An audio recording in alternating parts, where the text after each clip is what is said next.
Muchísimas gracias, Karen. Bienvenidos al segmento de finanzas personales. Y si usted está buscando cómo tener una salud económica muchísimo mejor de la que a lo mejor ya tiene, por acá les traigo un tema increíble que usted no se esperaba ni se imagina tampoco. Y resulta de que se trata de la relación de las emociones con las finanzas. Y para ello se encuentra con nosotros William Narváez, que él nos va a estar diciendo o mostrando o brindando esta información al respecto de este tema. Muy buenos días, William, bienvenido. ¿Cómo Buenos estamos? días, Andrea. Un gusto de estar nuevamente en la mejor revista de Nicaragua, Primera Hora. ¿Cómo influyen las finanzas en nuestras emociones? Verdaderamente es un tema algo complejo, pero esto tiene que ver mucho con la salud mental, tiene que ver con la depresión y tiene que ver con el estrés. Cuando las personas están pasando por un momento difícil, muchas veces influye el consumo excesivo de cómo nosotros vamos a equilibrar nuestras finanzas. Y en vez de mantener un equilibrio, lo que nosotros aceleramos un consumo. Porque en definitiva, muchas veces andamos buscando cómo salvaguardar o cómo protegernos a través de estos gastos.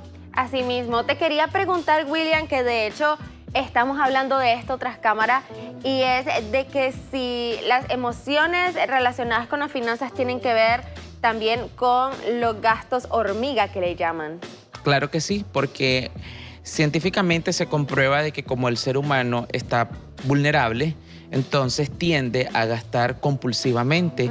Y a eso se le suma que en muchas ocasiones puede ser que él haya llevado comida a su trabajo, un ejemplo, y de una forma impulsiva adquiere un alimento, teniendo algo con que alimentarse. Entonces, ¿qué es lo que pasa con esto? Es que andamos buscando como nosotros rellenar un vacío. O sentirnos mejor. O sentirte mejor. Y esto tiene que ver, cuando hablo de problemas emocionales, la pérdida de un empleo, que muchas veces la persona cree que con una liquidación va a vivir bastante tiempo.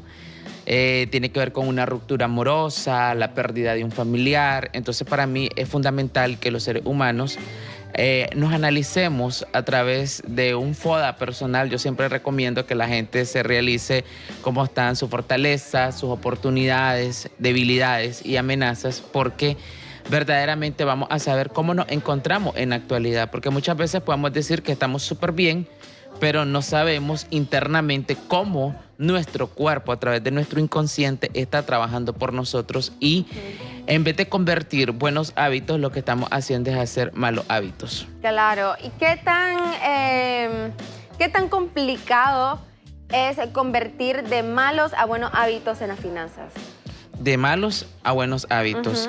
Dejar los malos hábitos es difícil, porque muchas veces es más rápido adquirir una mala costumbre que hacer una buena costumbre. Pero consideraría yo que uno de los elementos fundamentales sería, si tenemos una tarjeta de crédito, dejarla en casa. O sea, podría ser un poco difícil autocastigarnos desde el punto de vista, pero financieramente ir dejando, porque muchas veces la tarjeta aguanta, pero tiene un límite. Claro. Y recordemos también... Nosotros también tenemos un límite. Por supuesto. Entonces es ahí donde nosotros vamos a ir viendo hasta dónde nosotros podemos llegar y dónde no. Porque también de esta forma nosotros podríamos reorganizarnos y saber cuánto es lo que debemos de gastar y cuánto es lo que no debemos de gastar, sin limitarnos a nuestras necesidades básicas, que es de todos los días, como comer, vestirnos, andar presentables, pero analizarnos también nuestro estado de salud mental, porque parte de las enfermedades de nuestro cuerpo provienen de la mente. Claro. Y una mente que no esté completamente bien, que esté provocándonos un ruido en nuestra cabeza, puede obstaculizar el proceso y el avance de nuestro día a día. ¿Qué tiene...? A ver, ¿cómo lo explico? Siempre tiene que ver las emociones negativas con el gasto de finanzas. O sea, no hay algún tipo de emoción positiva como la alegría, como el positivismo con respecto a las finanzas que influya de manera positiva. Claro, porque al celebrar nuestro cumpleaños influye de forma positiva, pero habría que ver también cuánto es lo que vamos a destinar. El problema del ser humano es que no tiende a tener una planificación. Como decir, siempre lo he sostenido en las anteriores visitas acá a la revista, que hasta nuestro salario tenemos que irlo como apuntando. Normalmente la gente recibe una quincena o un pago, pero no planifica ni apunta. Entonces, ¿qué pasa? Cuando se te acaba el dinero, venís vos y la gente se pregunta, ¿y qué se hizo la plata? Pero si vos venís y empezás con un check a decir el agua, la luz, la comida, entonces esa planificación organizacional se nos convierte en un hábito. Y saber ir adjuntando como una administración, como qué tal, nosotros somos una empresa andante, pero también tenemos que saber administrar nuestras finanzas, porque cuando la gente no administra, no planifica, no organiza, entonces lo que hacemos es desequilibrarnos y desconstruimos lo que es un buen hábito. Entonces, como la alegría de festejar, el enojo muchas veces es algo negativo, impulsivamente venimos y nos fuimos, como decir, pongo un ejemplo, te fuiste a disfrutar, pero ese disfrute tiene que tener un tiempo. El problema es, una cosa es ir a disfrutar de 7 a 10 de la noche, disfrutar de las 10 de la noche hasta las 5 de la mañana. Habría que ver cuánto dinero fue el que nosotros tuvimos que llevar para poder amanecer. Entonces, ese tipo de malas finanzas lo que nos provoca son excesos, y los excesos lo que después nos viene un ahogo financiero. Claro. Y muchas veces las personas no han terminado de una deuda cuando ya andan buscando otro financiamiento para poder tratar de tapar todos esos agujeros, pero al final esa otra deuda, en el transcurso se nos van sumando otros gastos. Es muy importante también dentro de esto de las emociones mantener como un fondo ante posibles emergencias, porque normalmente el ser humano en el mes se te podrían presentar situaciones como una enfermedad, se te podrían presentar situaciones como que se te extravió, te robaron tu teléfono, es una necesidad.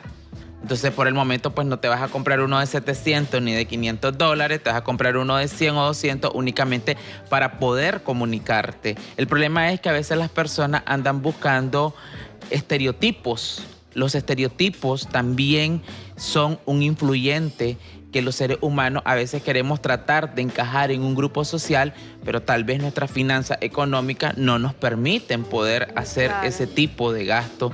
Entonces, es muy importante para mí la salud mental, siempre lo he sostenido, que parte del progreso de un ser humano es que su mente esté completamente sana.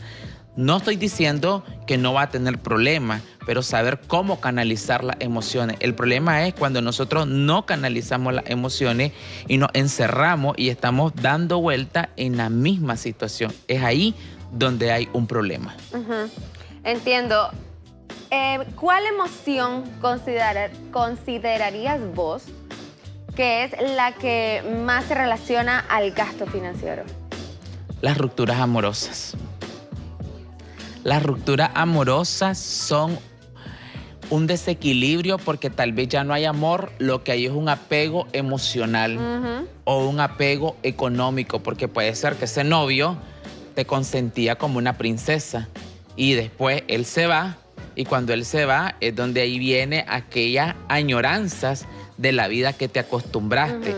Por eso también dentro del núcleo de las parejas, independientemente, ambos tienen que tener una independencia financiera económicamente. Porque el problema es cuando nos apegamos a sobrevivir del bolsillo de otra persona. Y cuando esa persona se va, hay unos vacíos existenciales que te pueden conllevar a una depresión e incluso hasta quitarte la vida. Podría ser extremo lo que estoy diciendo, pero los casos de suicidio van en aumento y tienen que ver mucho cuando las personas no trabajan por cuenta propia o en una empresa. Entonces, ¿qué es lo que sucede? Nos apegamos tanto a esa figura, y cuando esa figura se nos va de nuestra vida, sentimos que la vida no tiene ningún sentido. Entonces, lo más importante es que tanto hombre como mujer dentro de la relación trabajen financieramente, económicamente, tengan un ingreso, y en algunos casos también poder compartir ciertos gastos, porque no hay nada mejor cuando las cosas son 50 y 50. Incluso hasta se siente más rico, hasta se siente más placentero y te da una autorrealización. Claro. En conclusión, hay que ser organizado y planificar tu gasto. Completamente. Ok, perfecto. Muchísimas gracias, William. Compartinos tus números de contacto, redes sociales, donde pueden consultarte este tipo de cosas, Bueno. si acaso nuestros televidentes tienen algún problemita financiero. Bueno, aparezco como Willy Narváez en Instagram y mi número telefónico 81620519. Y no me quiero despedir sin decirle a la gente que equilibre mucho sus gastos y sobre todo los buenos hábitos se pueden construir, nada es imposible. Un gusto y gracias por haberme recibido nuevamente en la revista de Canal 2.